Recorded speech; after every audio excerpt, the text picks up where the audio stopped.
சுட சுட இட்லிக்கு வந்து அருமையான கத்திரிக்காய் மசியல் பண்ண போகிறேங்க. எப்போதும் சாம்பார், சட்னி வைக்காம இந்த மாதிரி டிஃப்ரெண்ட்டாக பண்ணி பாருங்கள். 4 கத்திரிக்காய் எடுத்துருக்கேன். ஒரு பெரிய வெங்காயம், 2 கைப்பிடி அளவு சின்ன வெங்காயம், பூண்டு, கருவேப்பிலை தழை, தக்காளிங்க.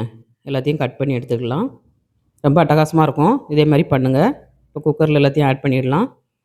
ஆட் பண்ணிவிட்டு ஒரு 3 ஸ்பூன் சாம்பார் பொடிங்க போட்டிருக்கேன். 1/2 ஸ்பூன் மஞ்சள் தூள், பெருங்காயத்தூள் போட்டு முங்குற அளவுக்கு தண்ணி வச்சு நல்லா வேக வச்சு எடுத்துடுங்க. 3 விசில் விட்டுடுங்க. இட்லிக்கு மாவு ஊற்றி வச்சுக்கலாம். இட்லிக்கு வந்து அட்டகாசமாக இருக்கும். சப்பாத்திக்கு, தோசைக்கு வச்சு சாப்பிட்லாம். நல்லா அவிஞ்சிருச்சு.